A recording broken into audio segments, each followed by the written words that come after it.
Então,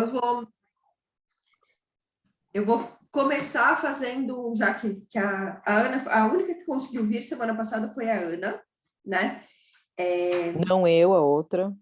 A Ana, a gente tem que achar um jeito de chamar você e a Ana Laje, porque senão vai ficar Ana Tosca e Ana Laje muito formal demais. Eu chamo as duas Janinha, Ana, e vai ficar muito confuso. No encontro passado, então, a gente viu a hipótese original, tá? E a inadequação do enunciado costumeiro da natureza humana, tá? Foram os dois grandes itens e a primeira possessão, né? Então são 3 partes do livro. E aí, eu gosto, Nath, de fazer... eu já fiz uma vez mais estruturado, depois eu deixei um pouco menos estruturado, enfim, a gente ainda tem que encontrar o melhor jeito para o grupo.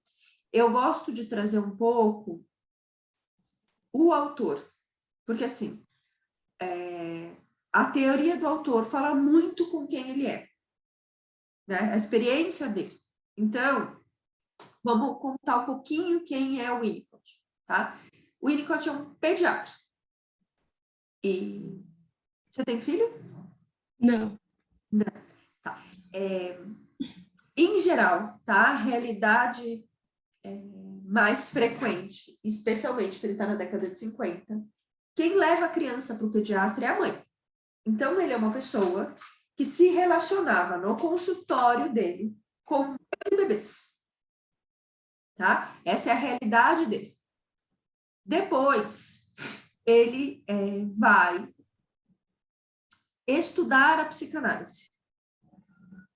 Né? Então, ele começa a vida dele como pediatra e vai para a psicanálise. Quando ele vai para a psicanálise, ele começa a atender um grupo de jovens, tá? Adolescentes, com pequenos atos infracionais, tá? Então, são o que hoje seriam menores de idade na Fundação Casa, tá? Mais ou menos, para dar um contexto, isso na Inglaterra, né? Lá na Inglaterra, então, assim, o Freud, ele morava em Viena, a Áustria aderiu ao governo nazista, e Freud era judeu. Freud tinha um bom relacionamento com a nobreza austríaca e consegue, com o apoio de uma nobre, sair da Áustria e ir para a Inglaterra. Tá? Então, ele faz a saída dele para a Inglaterra. Lá na Inglaterra, vira o centro da psicanálise no mundo. E o Freud tinha falado da criança sem nunca ter visto uma criança diretamente. Ali, na Inglaterra, 2 mulheres, não é à toa, começam a falar de criança a partir de observação direta. Uma dessas mulheres é a Anna Freud, filha do Freud. A outra mulher é a Melanie Klein. As duas estão diametralmente opostas, tá? A Anna Freud faz uma leitura da psicanálise psicoterapêutica, psicoeducativa, tá? A Melanie Klein, ela vai para análise de criança. E elas radicalizamente opostas. Por que isso é importante? Porque o Winnicott vai compor, vai ser uma das peças-chave do caminho do meio. Então, ele era analisado, ele e o Winnicott, por pessoas do grupo da Anna Freud, e ele era supervisionado, enquanto analista, pela Melanie Klein direto.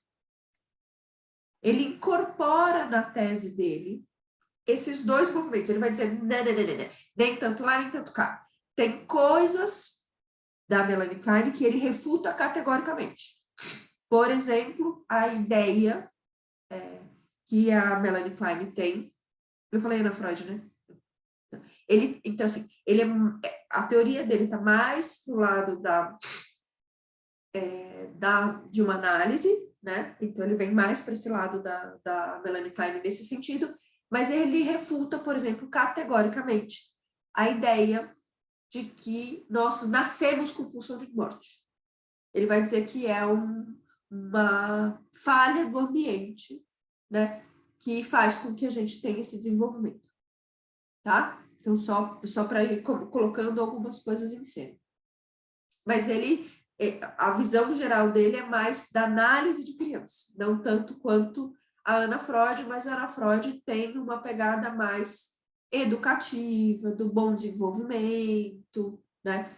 Então, seria algo mais próximo nesse lugar, tá?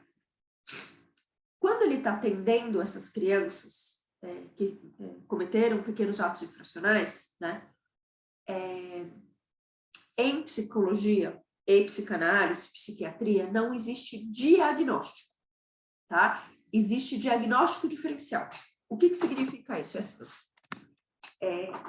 Vamos pensar diabetes, tá? A diabetes, ela é um diagnóstico fechado. Você tem um exame clínico, né, uma coleta de sangue, você coloca uma curva de normalidade, você diz, quem tem glicose basal abaixo de 100 não é diabético.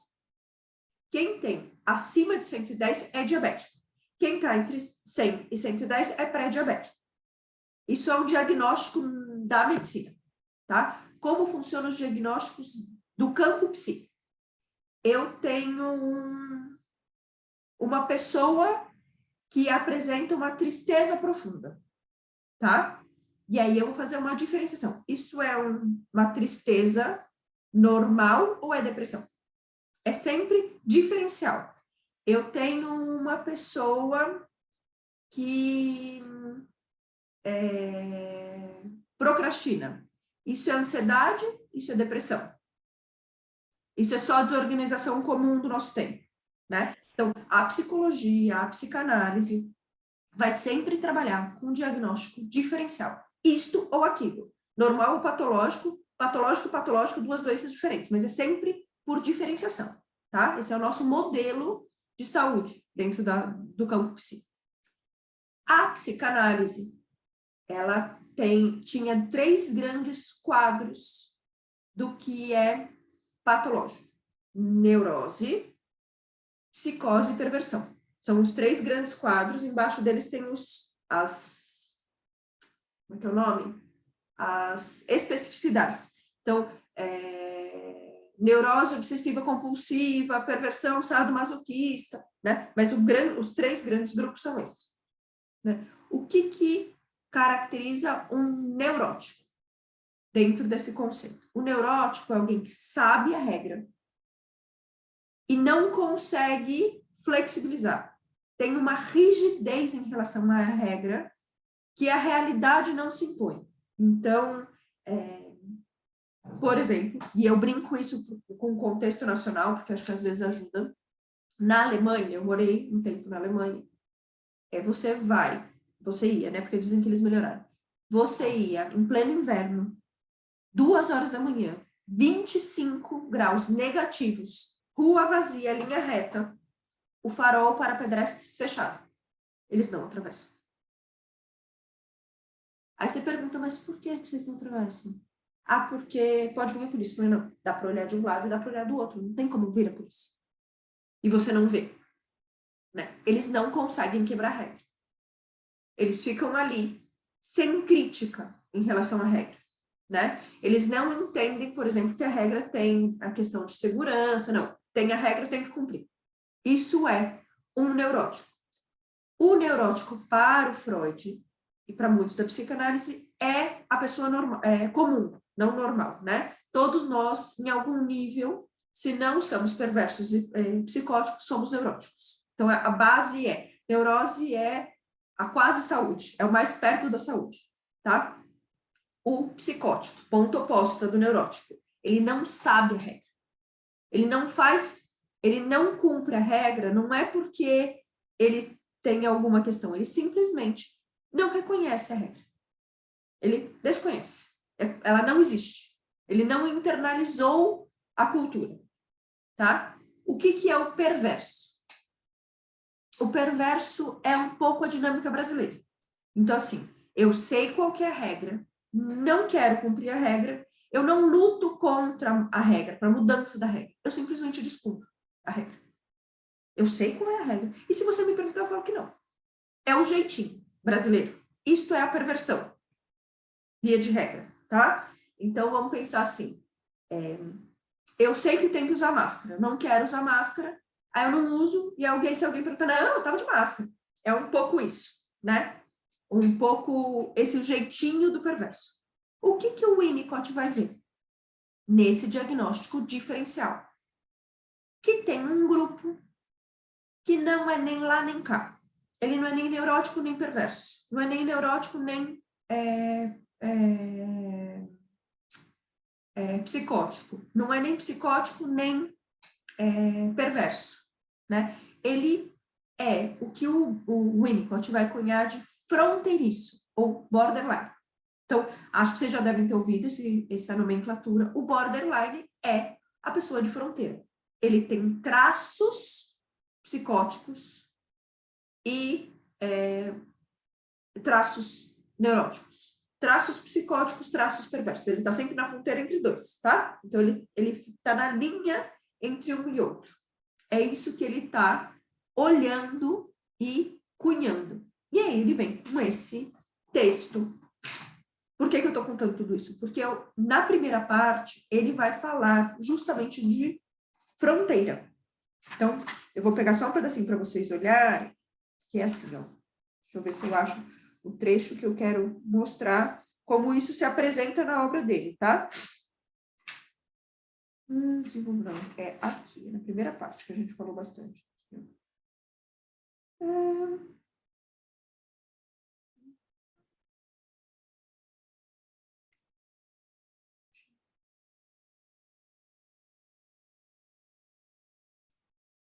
Onde está a questão de fronteira? Eu lembro. Aqui, ó. A natureza do objeto. Então, ele está trazendo lá no começo, tá? Muitas outras coisas importantes podem ser estudadas, tais como a natureza do objeto, a capacidade do objeto de reconhecer a capacidade do bebê de reconhecer o objeto como não eu, a localização do objeto, dentro, fora, na fronteira. E toda a tese do objeto transicional e do fenômeno transicional tem a ver com a noção de fronteira, nem lá, nem cá. Ele não é nem mundo interno, nem mundo externo. Ele é uma sobreposição, mais ou menos. Então, eu tenho algo, tá? Do objeto, do mundo concreto, que recebe investimento do mundo interno da criança. Seja no fenômeno, seja no objeto, tá? Então, objeto é algo bem concreto, tá? Isso aqui pode ser um objeto, a pessoa pode ser objeto, mas eu tenho materialidade. O fenômeno é comportamento, tá?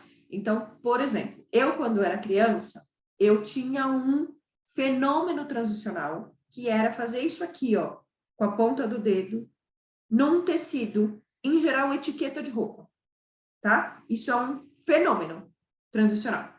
Ele tem um investimento interno de autorregulação.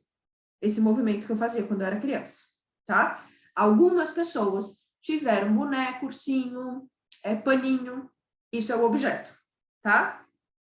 Então, toda a discussão que ele vai fazer sobre esse objeto transicional é justamente localizar este objeto no entre. E a importância desse entre. É complexo. Eu falei para a Ana, pode perguntar, Ná. Mas entre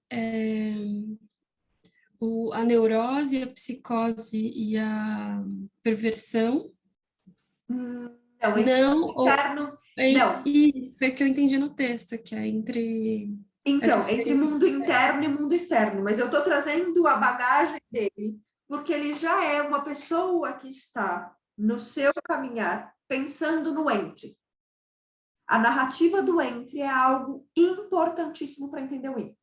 O Winnicott é um psicanalista relacional. Toda a tese do Winnicott é da relação. Não é lá, não é cá. Ele tem uma frase que diz: parem de falar o bebê não existe. Ele está dizendo, o bebê não existe, não é porque ele não reconheça a pessoa miúda, mas é para dizer que a criança está sempre acompanhada de uma mãe. Aquilo que se fala da criança tem que ser olhada nessa dupla, nessa relação.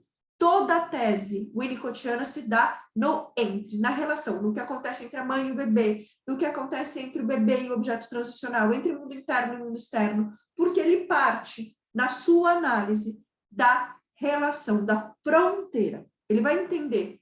O Freud, ele vai localizar o inconsciente na pessoa, tá? O Winnicott desloca o inconsciente da pessoa e põe na relação. O campo do inconsciente está na relação. Inclusive, ele vai dizer que o campo possível de atuação também é da relação. Então, o Freud, na metapsicanálise, na relação analista-paciente, ele vai falar da transferência. Então, o que é o conceito de transferência?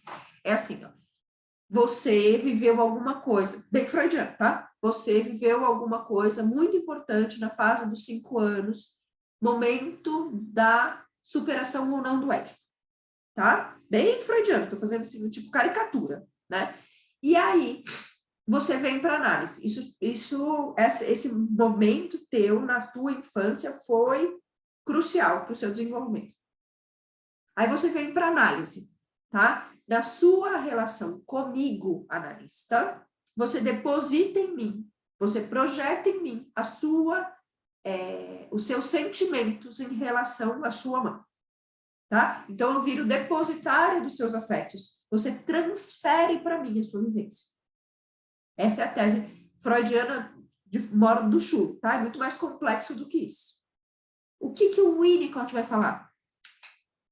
A transferência existe, mas existe uma outra coisa chamada contra-transferência. O analista também deposita no paciente. E é o encontro, o entre a transferência e a contra-transferência que permite o processo. Sem a contra-transferência, a transferência não funciona. Está no entre. Tudo que eu tenho de inconsciente está nesse meio. Agora eu tenho uma pergunta mais técnica. Essa questão da transferência e da contra-transferência, ela foi absorvida por todos os psicanalistas não tem nada ou que é não? absorvido sempre por todos, Ana. Hoje, tá? É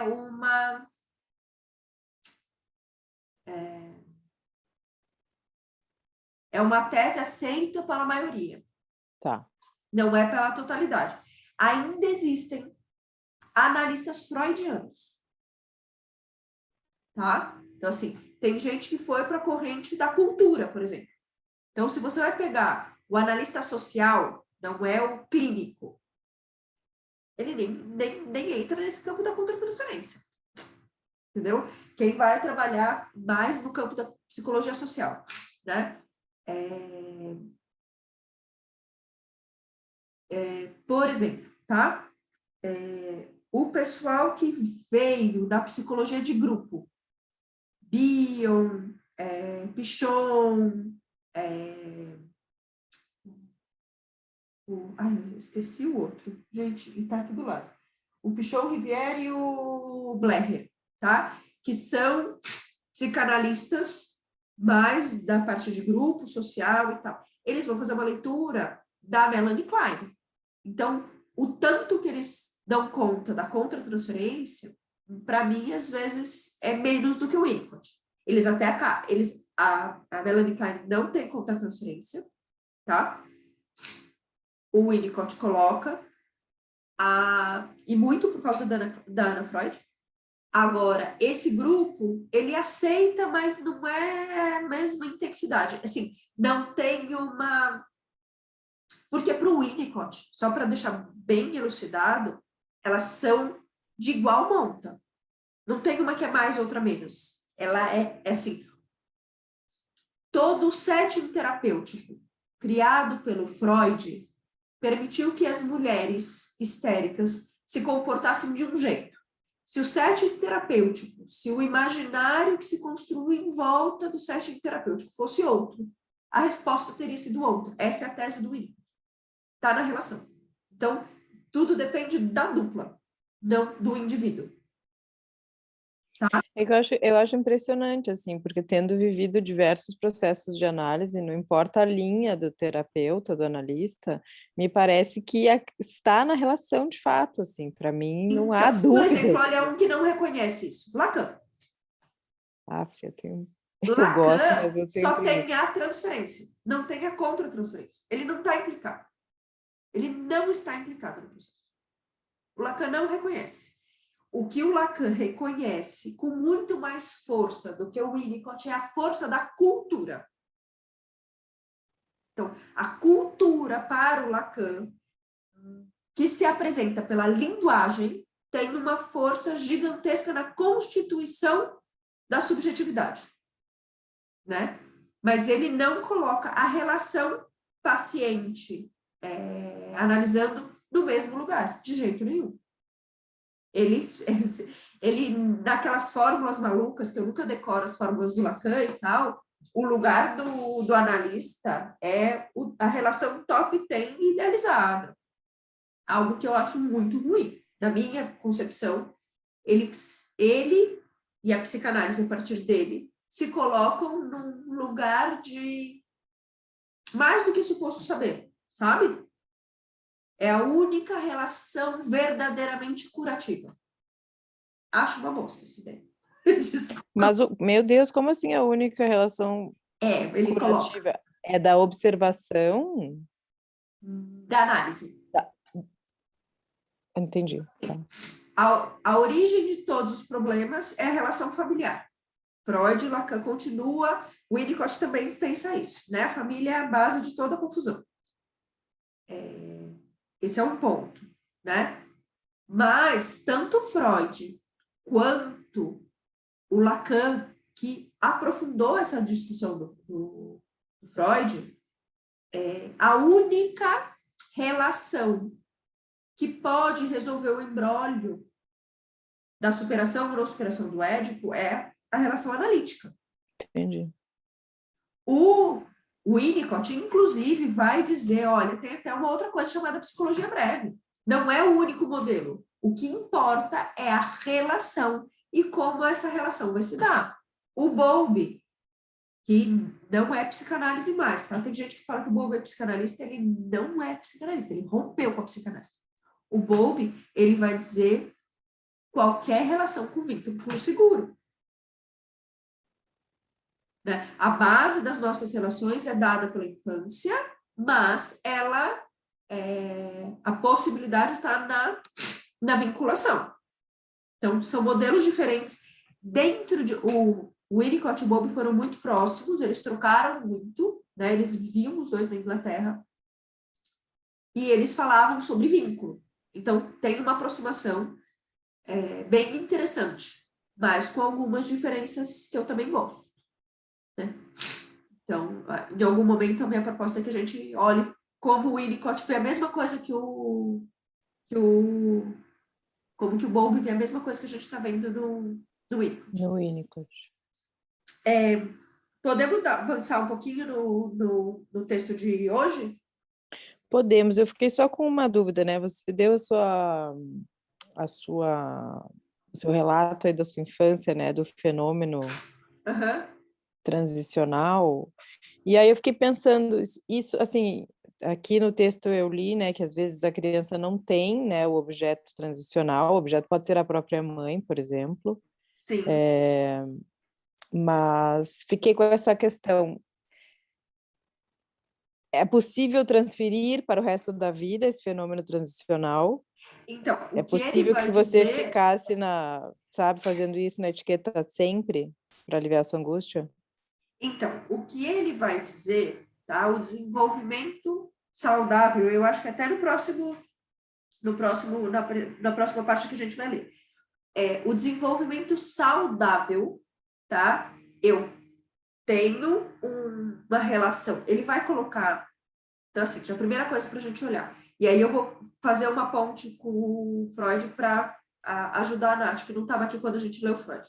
Quando a gente leu os 3 ensaios da sexualidade, o Freud coloca textualmente, tá? Que o desenvolvimento da libido, ela tem um desenvolvimento normal e vinculado às necessidades fisiológicas, tá? O vínculo para o Freud se dá inicialmente pela necessidade de alimento, e por isso a primeira zona erógena é a boca, tá?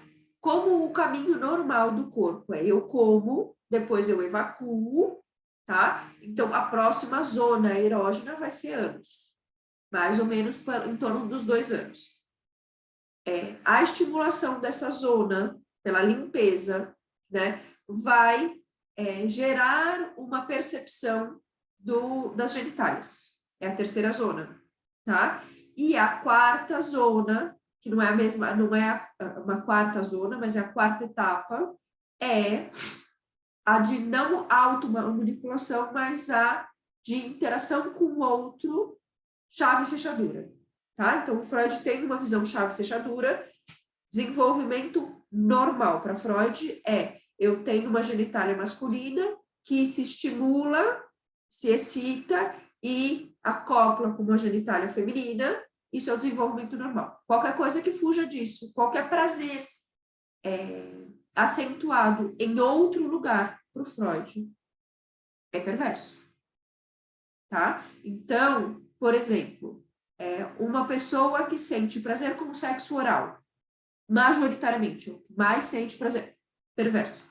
Uma pessoa com orientação sexual homossexual, não entra no modelo chave de fechadura, perverso. Uma pessoa que tem prazer anal, perverso, tá? Então, assim, Freud tem essa visão bastante retrógrada, século passado, ok, homem branco, europeu, século passado, heteronormativo. O Winnicott vai trazer para o objeto transicional a ideia do vínculo com a zona erógena. Então, ele vai falar nesse texto, tá? Que esse objeto transicional, ele é uma sublimação do seio materno. Eu transferi para o ursinho o meu vínculo com o peito e com a mãe. Ele não fala da mãe como um todo, ele pontua o seio materno, tá? Então, ele continua nessa tese, vínculo ligado à necessidade fisiológica. O Bowlby rompe com isso, tá? O Bowlby vai falar, não, vínculo é uma necessidade humana, independente do alimento. O Winnicott acha, e ele vai sustentar, que é uma substituição do afeto, ou uma parte do afeto, né? E aí ele vai dizer, Ana, que o desenvolvimento normal é: eu saio desse vínculo com a mãe exclusivo, que eu não reconheço essa mãe inicialmente, tá? Como um não eu, ela é uma parte de mim. Eu não sou o bebê, eu sou o bebê com a minha mãe. Eu começo a perceber que existe uma coisa que não sou eu, que é o objeto transicional, que pode inclusive ser a mãe. Mas é uma percepção de algo que não sou eu. E essa coisa que não sou eu vai receber o meu afeto. Então, ele vai ser um depositário privilegiado. Pode ser o fenômeno, então, pode ser uma música, pode ser uma coisa. No desenvolvimento normal, em algum momento, eu vou diluir esse afeto por esta coisa, por esse fenômeno, e vou para o mundo. E vou me relacionar com outras pessoas. Então, o fenômeno transicional, ele tem como premissa ser transitório no desenvolvimento normal.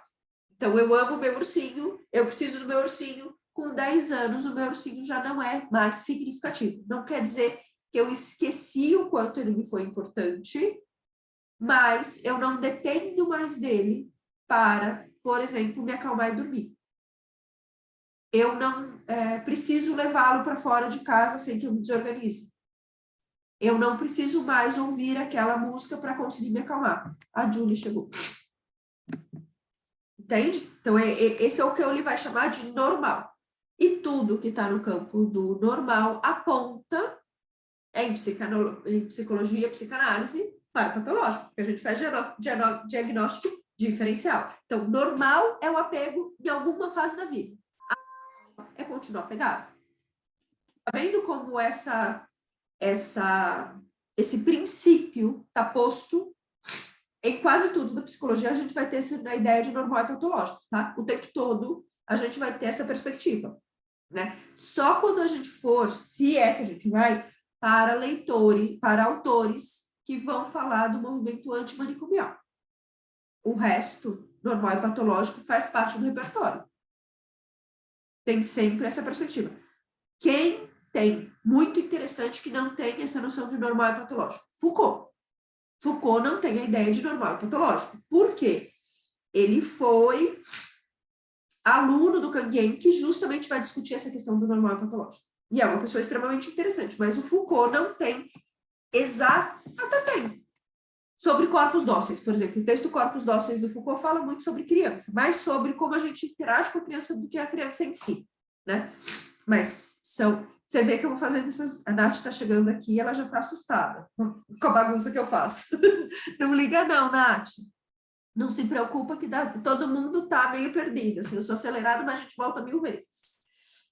Não se preocupe, não. Não, tá tudo certo, Carol. Tá. As meninas já sabem, eu falo um tantinho rápido. Se eu estiver exagerando, pode levantar a mãozinha e falar, para aí. Não precisamos levantar a mãozinha de Zoom, tá? É um levantar a mãozinha do tipo, só sair falando, tá? Então, eu vou começar fazendo a leitura das 3 páginas de hoje, mas não vou ler todo o texto, eu vou ler alguns fragmentos que eu separei, tudo bem? Tá? Então, aqui, ó. Mais cedo ou mais tarde, no desenvolvimento de um bebê, surge por parte dele uma tendência a entremear objetos, diferente de mim, no padrão pessoal. Pode-se supor que pensar ou fantasiar se vincula a essas experiências funcionais. Tá? Então, eu fiz um salto do texto, mas para dizer que a criança começa, então, a se relacionar com o objeto. Ele está falando do objeto, que é mais fácil entender objeto do que fenômeno, mas tudo que ele fala sobre objeto, ele está também colocando no campo do fenômeno, tá? É que o fenômeno ele é mais complexo para ser destrinchado. Então, junto da relação vem a fantasia. Então, assim, Aninha, Caio tem algum brinquedo que para ele é especial? Cara, é um negócio surreal, né? Porque a gente começa a falar e eu vou remontando a história, assim, né? E aí isso é uma coisa que tem me angustiado, assim, porque ele não teve nunca um objeto, nem um fenômeno transicional. O que me faz pensar que sou eu, Tudo bem. né? Nesse Isso não é vínculo. patológico. Ser a mãe Não, é patológico. ufa, né? Não, o Winnicott não aponta isso, tá? E Tá. o patológico. Porque assim, não, porque agora, aos 4 anos e meio, é a primeira vez que ele está dando importância a alguns objetos especificamente. Então, assim, para mim é uma coisa mágica, porque isso nunca, em algum momento, eu até quis que ele tivesse um objeto transicional, facilitaria vários processos, né, da minha separação. Mas não tinha. E agora ele tem uma vaquinha de pelúcia que ele ganhou da minha mãe, que ele adotou, e a Flor, e ela tá com ele. E ele vai E dormir Flor com tem ela. nome. Oi? Flor tem nome. Flor é o nome dela. Isso. Então, algumas coisas que eu quero que a gente vá prestando atenção, porque a gente vai olhar no texto, tá? Os objetos transicionais são nomeados, tá? Eles têm um nome próprio. Já começa os traços que ele vai depositando de pessoa no objeto. Tá? Então, é isso. O que, Ana, só para falar dessa angústia, né? O que vai ser tido como patológico? Quando a criança não tem um não eu. É assim, quando ela está tão misturada com o ambiente que ela não reconhece um outro, ela não percebe a alteridade. Então, se a criança escolheu, né, e aí tem toda uma questão de escolha, a gente vai ver aqui que não é bem escolha, tem uma série de coisas nesse lugar, né? Se Se ele se relaciona com o objeto transicional com a mãe, se reconhecendo como um eu e ela como um não eu, tá dentro do normal. Isso não quer dizer que não seja cansativo para nós mães. Percebe? Para a gente é exaustivo, mas não quer dizer que está no campo do patológico para a criança. Mas o que é isso que me, assim, o que me intriga, acho que intriga é a palavra, é isso. Né, o que acontece assim? Por que uns escolhem um objeto e por que outros escolhem a mãe ou estão ali tão, né, nessa relação com a mãe que não saem da mãe nem pro não eu, né? Essa mulher tá ali eterna, eternizada nessa presença. Espera só um pouquinho que tem uma mocinha aqui chamando o não Tá. eu dela, peraí. Não eu.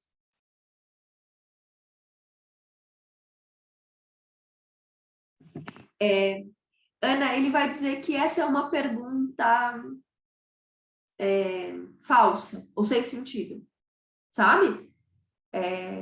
Porque essa é uma pergunta sem resposta. Essa é uma pergunta, lide com Texto, isso. né? Ele, tipo, fica com esse barulho e fica com esse desconforto, sabe? Ele Deixa eu vai ferrar dizer aí, meu cara.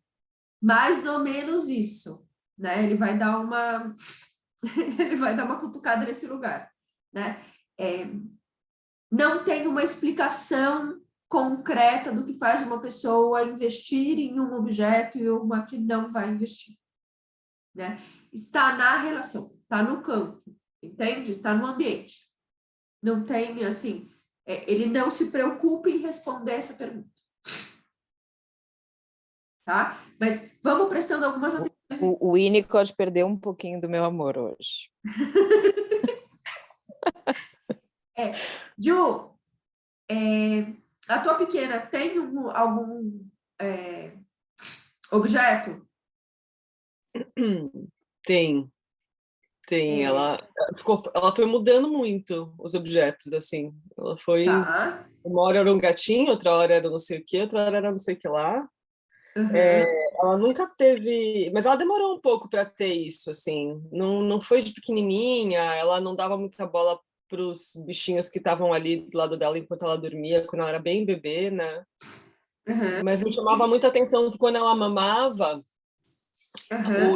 a mão dela ia no outro seio e ficava mexendo no bico, assim, né? Que é o que ele vai apontar aqui. É isso, exatamente. Isso me chamou muita atenção. Eu falei, é isso. Então, ó, vamos pegar um segundo ponto importante, então, desse objeto transicional. Ele é a primeira posse não eu. Um recém-nascido não tem eu, gente. Não existe uma posse não eu, quando eu ainda não me entendo como eu. Então, assim, essa angústia do recém-nascido, pegar um paninho, se vincular, ela está fora do tempo do desenvolvimento infantil. Porque eu só vou me relacionar, só vou dedicar afeto, né? Então, assim, para o Winnicott, a relação mãe e bebê é uma relação de extensão. A mãe é parte de mim na cidade, recém-nascido. Ela sou eu. Ela é o ambiente, ela é o todo. Não tem essa distinção. Então, a gente vai ver aqui na continuidade do texto, acho que não é agora, exatamente nessa próxima parte, mas que ele vai falar da ilusão de satisfação. Então, eu, bebê, recém-nascido, 20 dias, tá? Sinto no meu corpo algo que eu não sei o nome, que eu não sei o que resolve, mas que o mundo externo chama de fome. E eu choro em busca de uma solução. E eu soluciono sozinho, fazendo aparecer um seio. Fui tudo eu que fiz. Porque eu sou o todo. Então, a criança muito pequenininha, ela fantasia, conforme ela vai se separando dessa mãe, uma onipotência da mãe. Porque ele resolvia tudo, ele sendo a mãe e sendo ele. E aí, ele vai transferindo isso para a mãe. Então, por exemplo, Mel pequenininha assim, 2, 3 anos, já estava nesse lugar de se perceber como individualidade, né? Ela se incomodava profundamente, porque ela tem um olhinho claro, com a luz do sol. E ela chegou a me pedir, mamãe, desliga o sol. Sabe? Porque ela coloca nesse lugar mágico. Então, existe um não eu. Esse não eu é a toda poderosa mamãe. Mamãe, desliga o sol. As crianças pequenas fazem pedido para os cuidadores que não são realistas. E a gente se frustra porque a gente não consegue atender o que eles estão pedindo. A gente tem que... o nosso caminho é colocar para eles, eu não dou, assim como você não dá conta de tudo, eu também não dou conta de tudo. E tá tudo bem. Né? Mas acontece, tá? Então ela queria que eu apagasse o sol. E eu tive que explicar. Seria muito legal se a mamãe pudesse, né, filha? Mas eu não vou apagar o sol nenhum. Acho que uma galerinha não ia gostar que eu ficasse apagando o sol alheio. Né? Então, vou só... então, só para pegar essa parte do texto que ele coloca. Então, a primeira coisa que eu queria apontar aqui é que a relação com esse objeto vem junto com a fantasia. Então, provavelmente, flor e esse outro objeto, né, eles recebem uma fantasia do que eles podem fazer.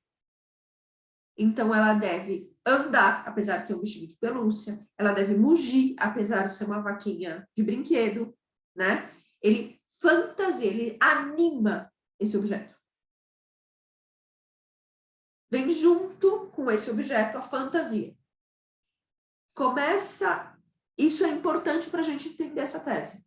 Porque a fantasia está onde?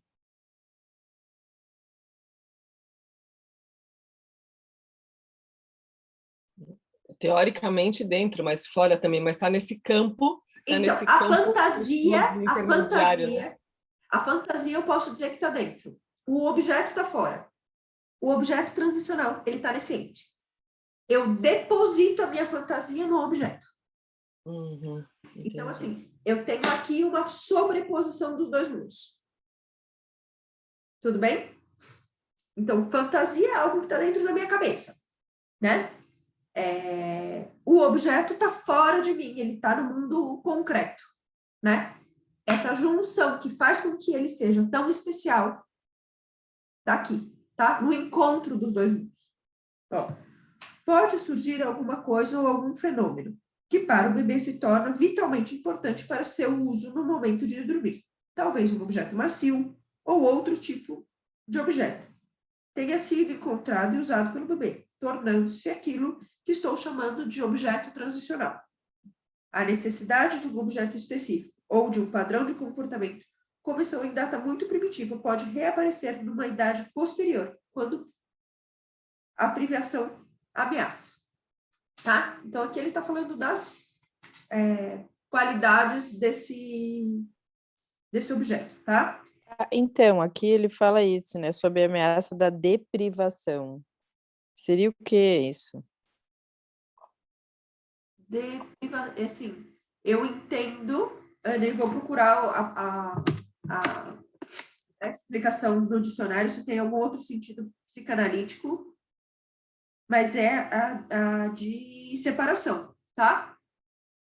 Eu entendo deprivação, não sei se tem um conceito psicanalítico mais aprofundado que eu estou negligenciando, mas em princípio eu leio como separação, ruptura de vínculo. Mesmo esse prefixo de, ele significa afastamento, separação mesmo. Então, é a leitura que eu faço, é que às vezes tem algumas palavras em psicanálise que tem todo... Por exemplo, objeto tem todo... Gente, ó, eu não sei se eu mostrei para vocês, eu acho que eu mostrei só para a Ana. Sim, só para entender relação de objeto. Olha o tamanho de livro. É uma tese de doutorado só sobre relação com objeto. Então, assim, às vezes um termo em psicanálise é uma tese, né? Mas eu acho que, assim, acho que é só isso, tá, Ana? Tá, obrigada. Esse livro aí que você mostrou, ele é muito teórico? Super. Ah, que pena. Ele é um texto bem complexo, assim. É uma tese de um dos maiores psicanalistas do Brasil, em cima de um outro psicanalista que também é uma grande referência, né? Então, mas assim, aqui nesse livro, ele vai falar de relação com objeto da perspectiva do Winnicott, do Firenze, do Balint, do Abraham. Então, ele vai pegar vários autores que estudaram. Olha, quem tem aqui? Tem o Balint, tem o Fairbairn, tem o Winnicott, tem o Firenze, tem acho que o próprio Freud, eu não sei. Acho que são esses os autores. Que é o pessoal da escola inglesa, tá? Não tem aqui a Melanie Klein, porque tem uma questão assim. O Freud, ele tinha duas grandes correntes de pensamento. Uma da relação com o objeto e a outra da pulsão. Algumas, sem contar a parte social, tá? Estou falando na relação com sujeitos, indivíduos, pessoas, enfim, nomes variados. Mas dentro dessa perspectiva de né, ele tem duas grandes correntes de pensamento. O da pulsão, que quem vai desenvolver é muito Lacan, Melanie Klein, dos grandes autores, e das relações, que o grande nome é o Winnicott. Tá? Então, o Winnicott vai ser o teórico mais avançado, depois dele Masud Khan, tem uma outra autora, que assim, são autores super difíceis, inclusive, que vai continuando, né? E tem Melanie Klein, que vai falar da pulsão, ela usa a palavra objeto, mas apontando a pulsão. Tem o Blair, por exemplo, tá? E aí eles vão falar bem forte dessa parte da relação. Te respondi, Ana? Não. Agora, deixa eu ver aqui. Onde eu parei? A próxima página. À medida que o bebê começa a usar sons organizados, pode surgir uma palavra para designar um objeto transicional. O nome dado pelo bebê a esses primeiros objetos é frequentemente significativo e, em geral, apresenta uma palavra empregada pelos adultos, parcialmente incorporada a ele. Tá? Então, aqui, os objetos transicionais clássicos, e você está vendo, Caio está se vinculando com uma vaquinha que não apresenta essa característica, né? Eu imagino que flor não seja um nome que vocês usam para Caio. É um nome que vocês usam para Caio, não? Não, ele deu o nome porque ela tem uma florzinha na cabeça. Sim, então o nome dela tá relacionado com o mundo externo. Isso. Não tanto com o mundo interno, tá? Porque ele está colocando assim, então vamos supor que eu chamo, olha, João, tá? Quando ele era bebezinho, ele tinha vários apelidos, tá? Um deles era Nito Nito, tá? Então eu chamava João de Nito Nito. De bonito, tá? Então, se ele tivesse um objeto desse lugar que chamasse Nito Nito, que chamasse Nito, Tito, Kiko, coisas que se assemelham. Estava apontado que o Winnicott está falando. Mais para frente, né? Então, assim, o João tem o primeiro boneco que chama Neck. Não tem a ver com Nito Nito, não tem nada a ver com isso. Mas o próximo boneco, né, que ele vai ter, chama como? João. Então, aqui você já vê, mesmo num momento mais para frente, ele vai estar entre os 4 e 5 anos, ele vai ganhar esse boneco, tá? Ele dá ao boneco o próprio nome. É disso que o Winnicott está falando aqui, dessa nomeação que aponta para ele mesmo, tá? Então, só para a gente ir olhando a questão do nome. Aqui, por exemplo, B pode ser B, pode ser o nome, e o B pode provir de emprego dos adultos que fazem para a palavra bebê, ou urso, bear. Né? Então, não é um nome só relacionado a um lado ou outro. Né? Então, no caso do João, não é um boneco qualquer, é uma criança que eu fiz, é um boneco Waldorf que eu costurei. tá? Ele tem as proporções de uma criança da idade do João. Não é qualquer boneco, entende? Né? Então, ele tem os traços, a cor do cabelo, a cor do olho, a vestimenta de um menino. Algo que se vincula a ele. O Neck é um boneco de pano, mas é um boneco de pano de fábrica. Ele tem aquela cabeça redondona, grande, molenga. Ele não se preocupa com a integridade de um corpo humano, como é um boneco Waldorf. O boneco Waldorf, ele se propõe a representar uma criança humana, né? Então, tem toda uma preocupação de que a cabeça seja 1/3 do tamanho do corpo para crianças de 3 anos, que ela tenha uma proporção, eu não lembro todas as medidas, mas ela é toda proporcional para o tamanho, né, do desenvolvimento. A cabeça não, uma boneca Waldorf nunca pode ter uma cabeça assim, né? Ela precisa conseguir manter essa linha do corpo inteira, né? Ela precisa estar no eixo, né? Os braços. Então, assim, para criança muito pequena, o bebezinho, o recém-nascido, o que importa é ter uma boa cabeça, né? Para criança de 3, 4 anos, ela já precisa ter um corpo pouco expressivo, para que ela possa depositar os afetos positivos e negativos, e ela tem poucos detalhes. Conforme vai avançando, ela vai ganhando em detalhes, né? Então, é uma boneca que não tem mão ainda, tem a perna, mas não tem o pé, depois ela vai ganhando pé e mão. E mais para frente ela vira uma marionete. O boneco da criança de 10, 12 anos, ela já é manipulável, tá? Então, aí aqui eu quero ler o que ele chama de resumo, porque na verdade não é resumo. É um monte de coisa nova que ele está convencendo. Ele chama de resumo, mas aqui tem um monte de coisa que não foi exatamente dita, ou pelo menos não desse jeito, tá? Carol, deixa eu só Claro, pegar uma coisa que vem um pouco antes, que claro. ele fala. Você até leu, né, nessa hora, assim, de quando se constitui o objeto transicional. E daí ele põe assim, depois que ele fala, né, que os pais dão valor ao objeto transicional, ele diz que o objeto macio original continua a ser absolutamente necessário na hora de ir para a cama ou nos momentos de solidão, quando sensações depressivas ameaçam a criança. Eu fiquei com a dúvida se esse adendo, quando sensações depressivas ameaçam a criança, se refere somente aos momentos de solidão ou também à hora de ir para a cama. Peraí. O que vem antes? O parágrafo começa assim: os padrões estabelecidos Ah, tá nos bom. primeiros meses. Então, aqui ele está falando de tem um repertório antes que é da Melanie Klein, tá?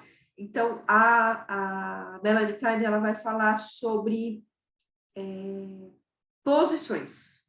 Então, a criança, então assim, o Freud apontou lá atrás, né, que a gente tinha pulsões, né? Então, naquele texto que a gente leu, não está muito explícito a noção da pulsão de morte, mas o Freud, no desenvolvimento da teoria dele, né, a Melanie Klein vai ler o Freud mais para frente, ele vai dizer que a gente tem duas pulsões. A de vida, que nos leva ao movimento, que nos leva para frente, né? E a pulsão de morte, que leva à repetição no caminho do não movimento, tá? Elas são polares e elas são inatas. Freud vai chegar nesse lugar. A Melanie Klein vai trabalhar com essa ideia. E ela vai dizer que a criança se relaciona com o objeto.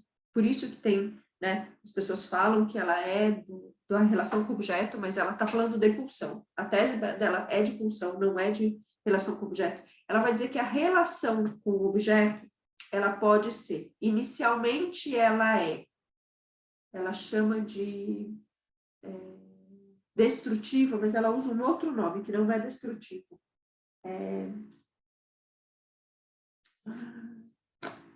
porque ela mas é assim, a ideia é que ela é destrutiva, tá? A criança não enxerga a própria atuação, né? E no desenvolvimento, então ela vai, destrói o objeto e ela não se relaciona com esse objeto. Ela vai fazer o seio bom e o seio mal. Alguém já ouviu essa tese? Ela cinde, né? Ela destrói o objeto mal internamente, tá? Então, Melanie Klein não está no entre, ela está no mundo interno e no mundo externo, separadinho, né? E depois, no desenvolvimento normal, ela supera essa fase e ela se deprime pelo que ela fez. Ela começa a ter um sentimento de culpa. A depressão que ele está trazendo aqui é essa depressão que vem do sentimento de culpa de ser responsável pela separação. Então, num primeiro momento, a criança não se relaciona com o outro numa posição de culpa. Se a minha mãe se separou de mim, é uma parte de mim que não está aqui, porque eu não tenho um não eu. Eu começo a me relacionar com um não eu me responsabilizo por isso. E eu entro na fase depressiva, tá? Onde eu me responsabilizo. Então, aqui, quando ele fala sobre essa depressão, cadê? Os padrões estabelecidos podem ser persistir na infância propriamente dita, de modo que o objeto macio original continua a ser absolutamente necessário na hora de dormir, em momentos de solidão ou qualquer humor depressivo. Depressivo ameaça manifestar-se, ou seja, eu briguei com a minha mãe, tá? Então o Caio deu uma birra, um chilique, você ficou putésimo e foi pro banheiro, tá? Uma criança que não tem esse desenvolvimento kleiniano normal, tá? Ainda está numa fase precoce, ela tem essa coisa de só da destruição. A criança que já entrou numa fase de eu, ela se responsabiliza pelo que fez. E ela sente culpa por isso. E ela vai fazer o quê? Tentar a reparação. A culpa vai levar à tentativa de reparação. Então, quando a criança se sente culpada nessa fase do objeto transicional, porque ela fez algo que coloca em risco o vínculo, ela se apega ao objeto transicional. Quando a criança dorme sozinha, né? Porque esse fenômeno não vai acontecer com a criança que está junto com a mãe, tá? Quando ele fala aqui do dormir, não é o ato de dormir em si, é a separação que vem com o ato de dormir. É porque ele não está ligando o pé com o crepe, porque ele é um homem, né? Então, assim... Mas olha que interessante, é isso, né? Eu ia pontuar isso antes. O Caio se apegou à vaquinha, à Flor, quando ele decidiu dormir sozinho no quarto dele, porque até então a cama era compartilhada comigo. Isso, Aí ele decidiu dormir sozinho no quarto dele e com isso se apegou à Flor. Isso, e ela está recebendo a angústia dele, ele está depositando a separação com você. Entende? Sim. É isso, é essa solução de compromisso que ele está fazendo com ele mesmo. Tá? Ó céus, mamãe sofre. Mas tá tudo bem, Ana, isso é saudável.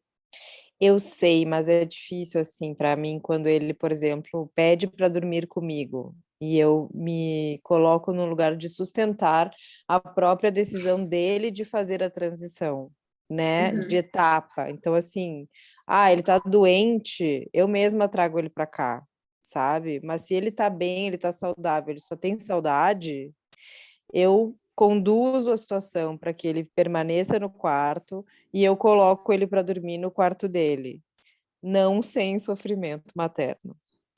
Então, mas o que você sente nesse processo? É duas coisas, né? Tem uma que é a minha própria falta do meu bebê de estar aqui, né? Porque afinal foram 4 anos de cama compartilhada, né? Então, assim, tem um corpo que faz falta, né?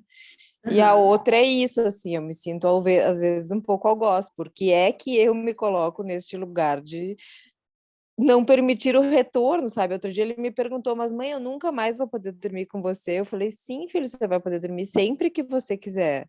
Mas em algumas situações, né? Tipo assim, por exemplo, a gente vai para casa da minha mãe ou para casa do meu pai, eu não tenho duas camas, ele dorme comigo naturalmente, né? Então a gente passa um mês dormindo juntos. E assim permaneceremos, provavelmente, até a adolescência do ser. E assim, é isso. Então, assim, em alguns momentos a gente viaja, tal, Agora, por exemplo, viajamos no final de semana, ele quis dormir no outro quarto, porque ele estava com os irmãos, né? Então, é isso, assim, eu acho que o que eu sinto eu também não consegui decodificar exatamente, sabe? Quais são os momentos adequados, quais não são, onde eu ultrapasso Então, uma barreira, onde não. aonde está o nó, Ana, que eu vejo daqui, né? O que sustenta para você a necessidade dele dormir separado? Nada, eu por mim dormia com ele pro resto da vida. A questão é que eu não durmo só, né?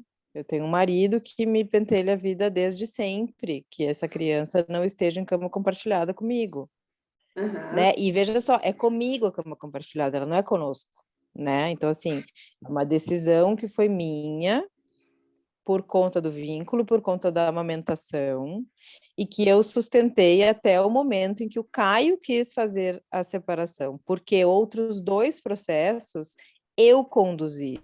O desmame eu conduzi aos 3 anos de idade, porque eu estava esgotada. O Caio, por ele, mamava até hoje. Então, foi um desmame gentil, ele foi cuidadoso, não houve, assim, um trauma, mas não foi no tempo do Caio, foi no meu. E o outro foi o desfraude, que eu também, ele dava dando sinais, e eu falei, vamos testar aqui, tava na praia, deixar sem cueca e ver, sem fralda e ver o que rola. Mas também não foi assim, né, total, estou absolutamente pronto, eu estou arrancando minha fralda. A cama compartilhada, eu falei, olha, eu já conduzi 2 processos que foram no meu tempo, né? Assim, ele deu sinais, né? O desmame 0 sinais, mas o desfraude deu sinais. A cama compartilhada, eu vou deixar ele conduzir, ele ser o protagonista. E aí tinha esse outro adulto que dizia, cara, tipo, eu não vejo sentido, eu não sei o quê.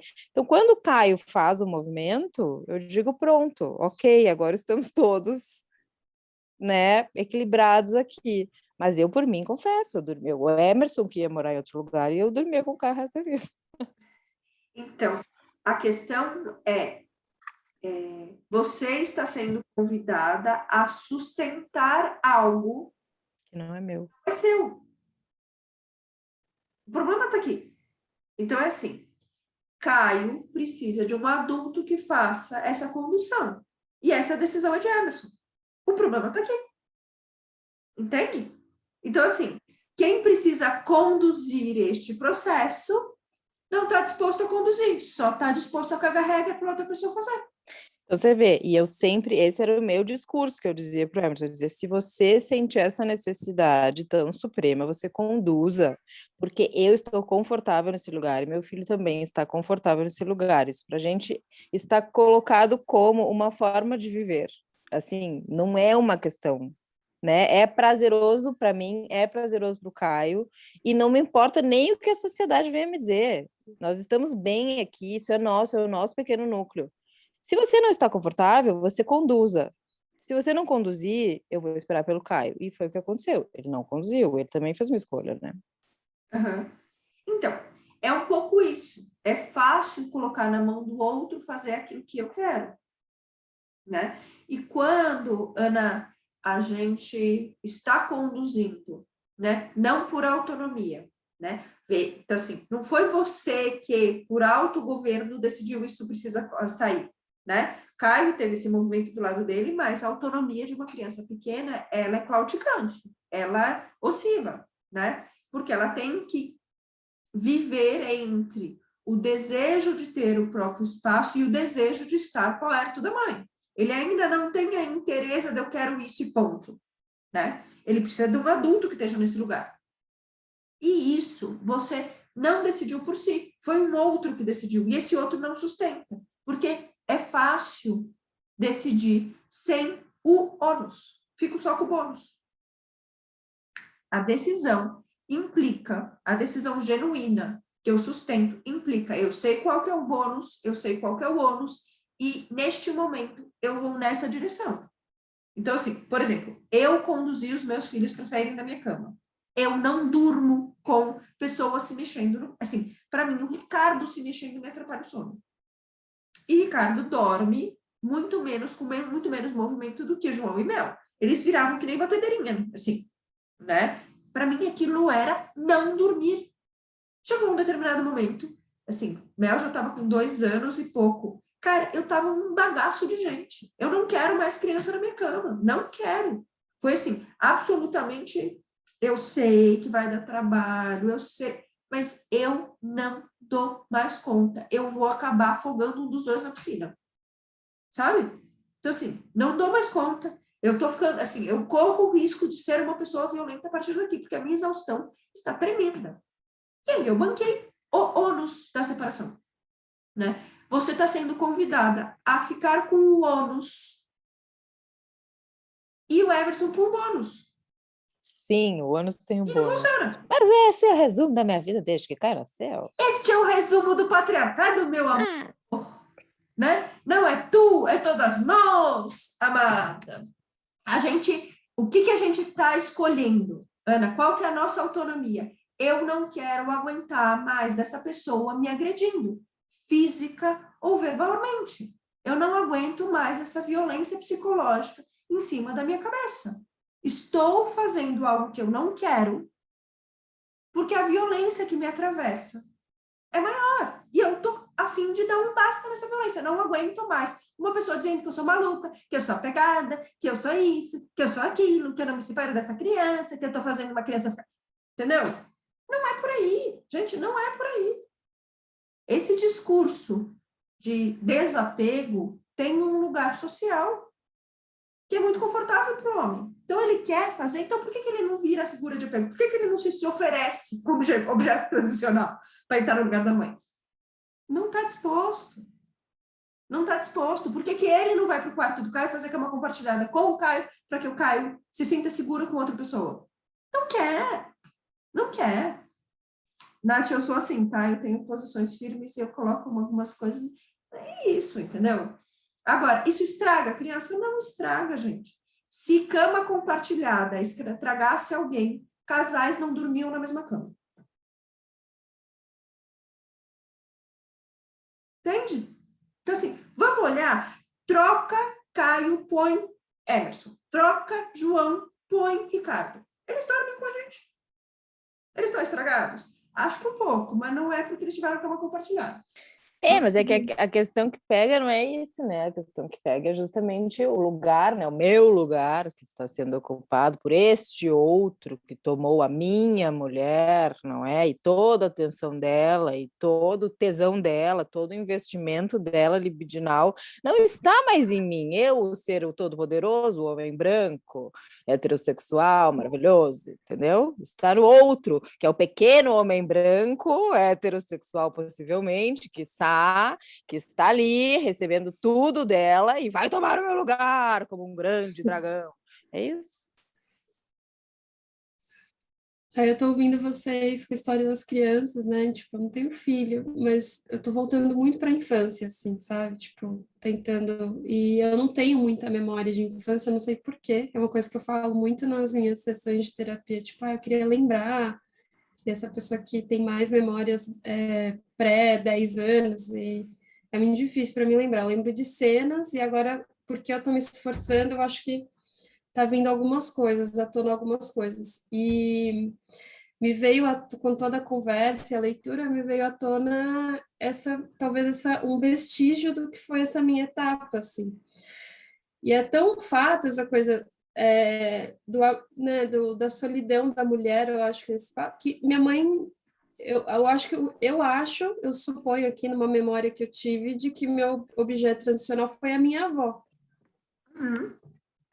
Foi a minha avó. E uma coisa com a orelha, assim, tipo, eu sempre tive de pegar na orelha, ficava na orelha da minha avó, na orelha da minha mãe.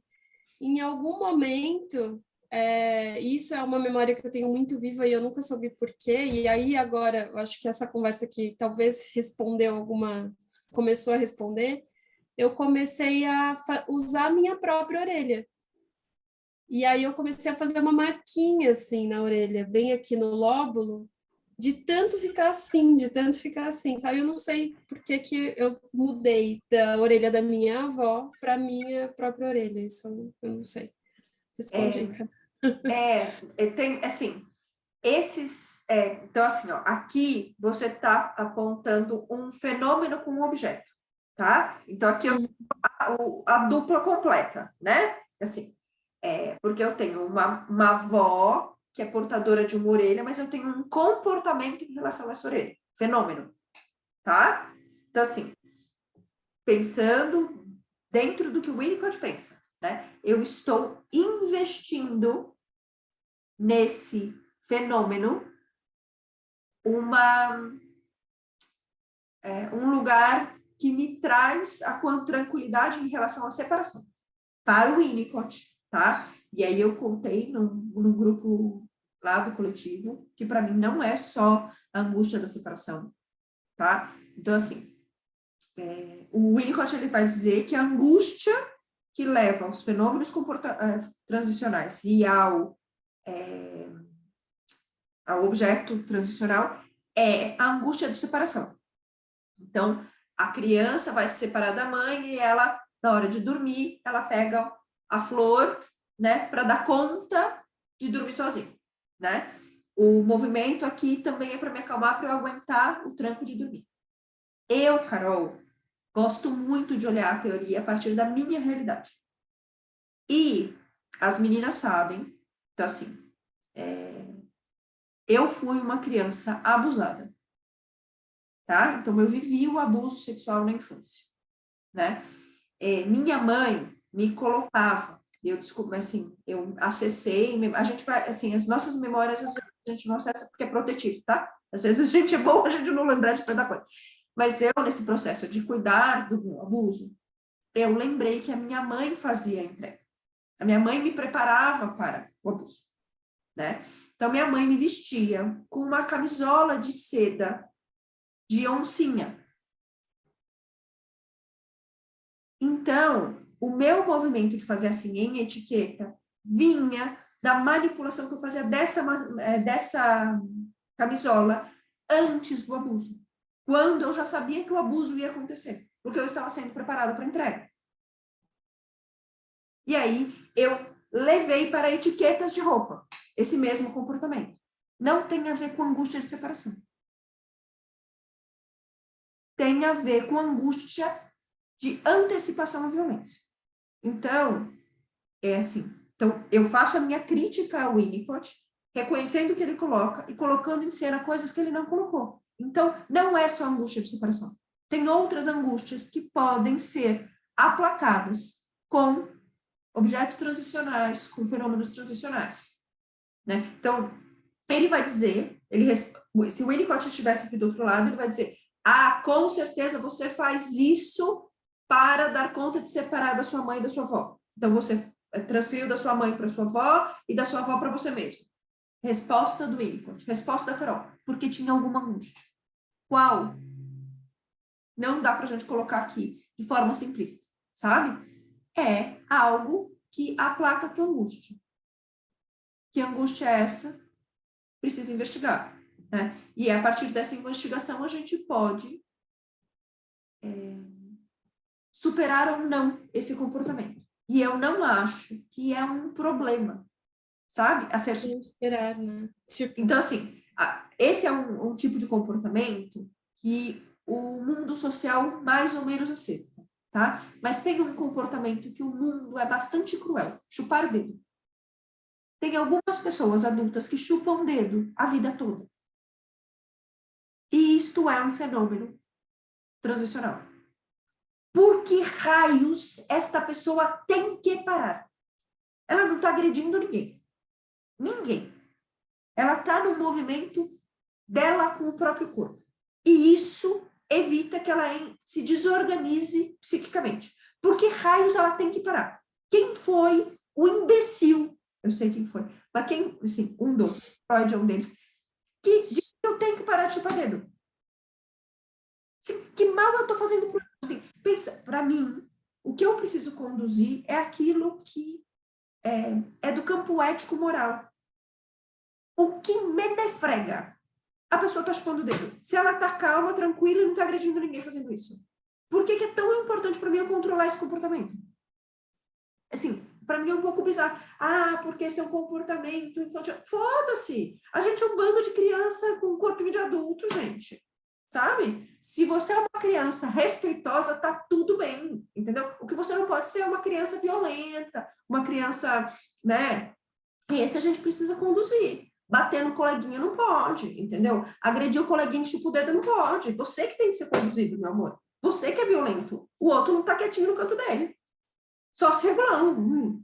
Estão me regulando, entendeu? Então, para mim, é um pouco isso, sabe? Eu tenho esse olhar que a gente quer controlar demais algo que, na verdade, acho muito secundário. E aí, enquanto eu fico nesse controle, bem do que o Foucault vai chamar de corpos dóceis, né? Enquanto eu fico nesse controle desse corpo disciplinador, eu não estou olhando para as grandes violências. Passa batido um homem branco decidir que uma mulher tem que conduzir a separação dela com o bebê e ele não entra em cena. Isso é um problema. Isso, para mim, é um problema enorme. Mexer na orelha, chupar dedo é um problema comigo. Problema por quê? Deixa eu fazer. Se a pessoa está bem com isso, se isso traz conforto emocional, fica tranquila, vamos, vai com fé. Entende?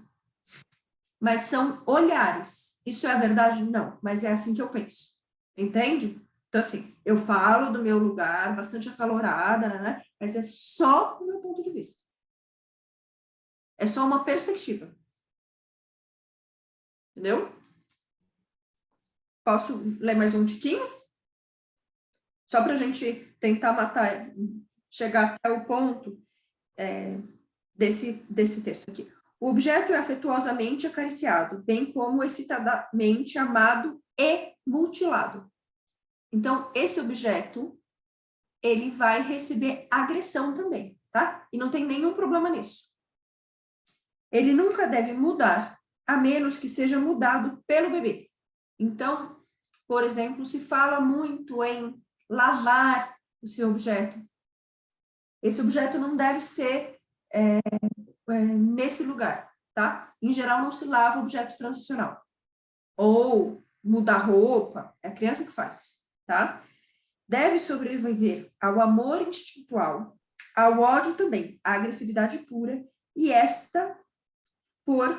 se esta for uma característica. Então, se a criança se relaciona com um objeto, que ela nomeia, e que ela bate, tá tudo bem.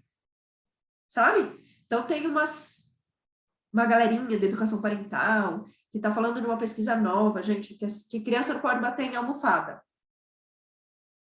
Então, não. Sabe?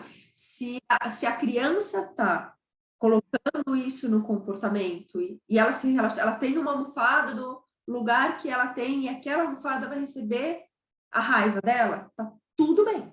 Ela só está colocando afeto em um objeto para dar conta de estar no mundo, tá? Então, assim, ela tem que poder ter assim, a gente não precisa conduzir isso não é um problema, ela só está pondo num lugar que não destrói uma pessoa real. E ela está precisando colocar aquilo para fora, tá? Contudo, deve parecer ao bebê que lhe dá calor, ou que se move, ou que possui textura, ou que faz algo que pareça mostrar que tem vitalidade ou realidades próprias. Então, assim, a criança ela vai animar esse objeto. Então, às vezes, ela vai pegar a flor e vai andar, ela vai levar a flor para comer, ela vai com a flor para dormir, ela põe elementos de algo vivo nesse objeto, tá? Então, ele começa a se relacionar nessa perspectiva. Ele é oriundo do exterior, segundo o ponto de vista segundo o nosso ponto de vista adulto, né? Mas não é segundo o ponto de vista do bebê.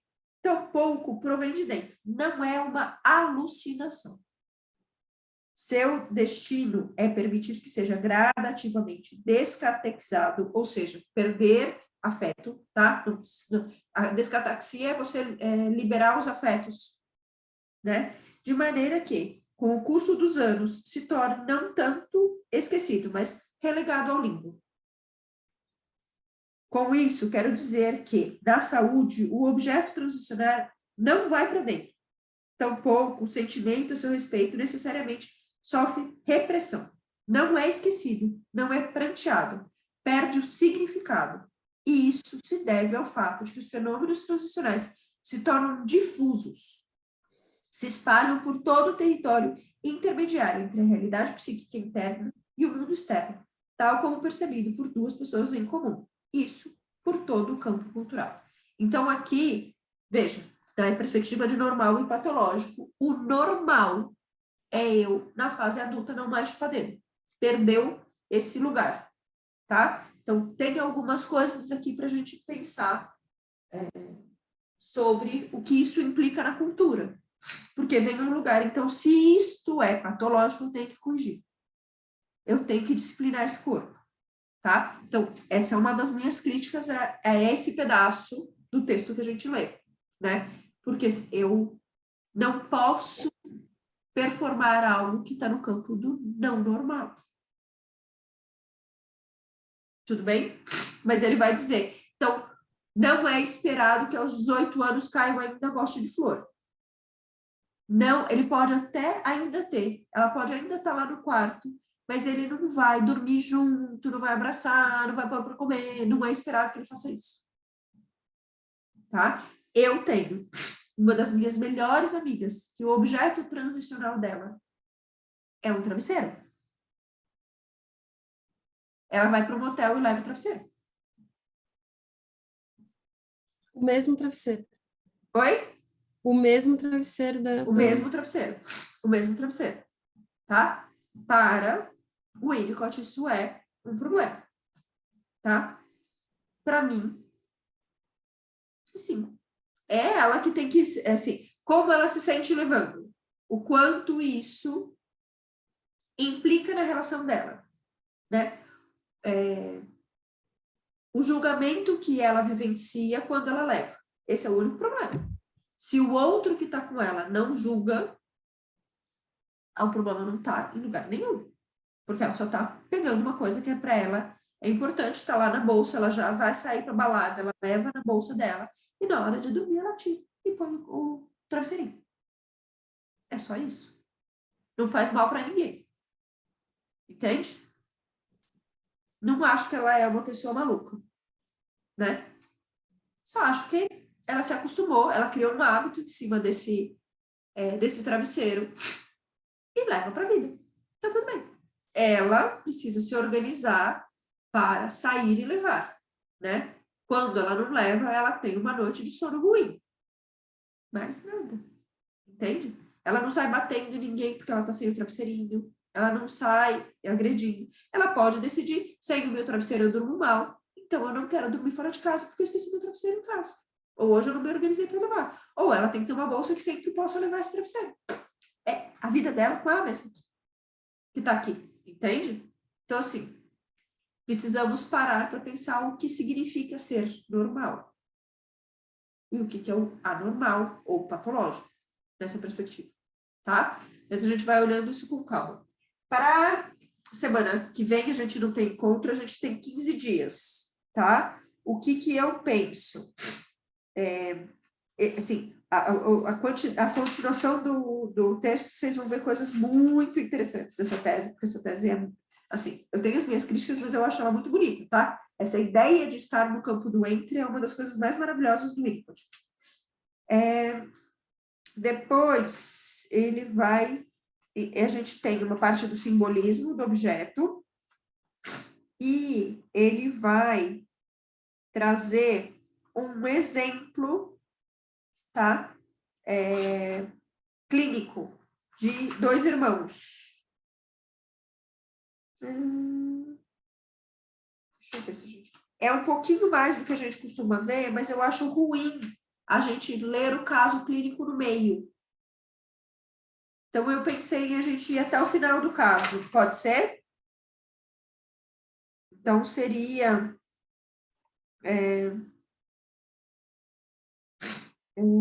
eu diria que a gente... Eu vou colocar ele todo, então, olha, vai dar meia página, 1, 2, 3... Vai dar 4 páginas. Em vez de 3, vão ser 4, porque é até metade. Então, você está com o livro na mão, Ana? Tô, mas o meu é a versão... Não, tudo bem, mas os títulos vão ser o mesmo. Então, vai ser relação do objeto transicional com o simbolismo. Peraí, a gente... Ah, tá aqui, ok. Uhum. E vai Depois entra em até... descrição clínica do objeto transicional. Então, aí vai até o pronta disposição dos exemplos, tá? A gente não vai entrar no estudo teórico. Para quem não tem o livro, eu vou fotografar e colocar. Eu só não sei se a tabela vai funcionar na hora de digitalizar. Eu fotografo e mando. Tá. Eu bom. tenho aqui... eu tenho uma tabela só. Então, já vou fotografar mas, e vou mandar no só se você a gente pensar que tem uma tabelinha ali para dizer quem é menino, quem é menina, qual a ordem de nascimento e tal, só isso já ocupa metade da folha. Na verdade, não é muito mais texto do que o que a gente está lendo. Tá? Tá, agora eu acho, então, a gente precisa incluir a Nath no grupo lá para ela poder ter acesso. Ela já está no grupo. Ah, já? Já. Eu só não escrevi bom dia porque ontem foi um dia caótico. Então... Então eu vou colocar aqui o... Eu vou botar no grupo a tabela. E aí você põe o texto, é isso? É isso. Só não vou conseguir colocar agora já, porque eu vou entrar em um atendimento já, que já devia estar. Tá bem. A gravação aqui. Então,